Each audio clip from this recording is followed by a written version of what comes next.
Today I'm going to be one of Repromed's patients, so let's go. As you can see, I was quite excited.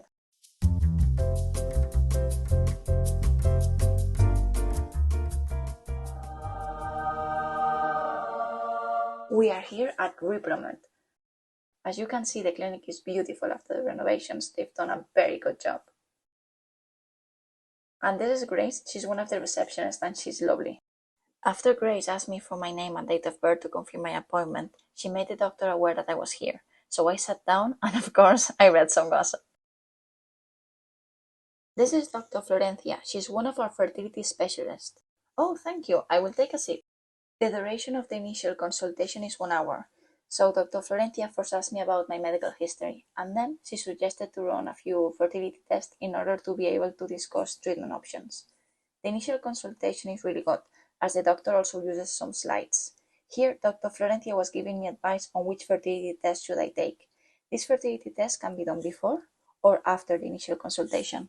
The tests to measure the number of eggs that you have in your ovaries, also known as Ovarian Reserve, are the Anti-Müllerian Hormone Test, commonly known as AMH test, and the Antral follicle count. In order to measure your AMH levels, a nurse will take your bloods.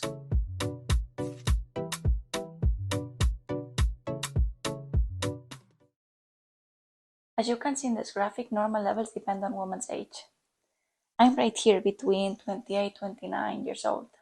So, my ovarian reserve would be considered low if my AMH levels were below 16 picomoles liter. If my AMH levels were between 16 and 45, I would have a normal ovarian reserve. And if my AMH levels were higher, I would have a high ovarian reserve, but high AMH levels could be an initial indicative of polycystic ovary syndrome. The antral follicle count is performed by a transvaginal ultrasound, and it also allows us to evaluate women's ovarian reserve. I would show you how it's performed, but due to private reasons, I unfortunately can't. These two tests do not measure the quality of the eggs, they only measure the quantity. Also, the doctor told me that the ovarian reserve is not a predictor of fertility by itself, as many other factors play a role, being one of the most important our age.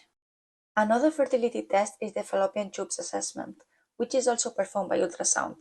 Basically, they put a catheter into your uterus and they inject a dye to be able to assess the fallopian tubes and see if there's any blockage. And another fertility test that can be done, but this time by the male partner, is a semen analysis.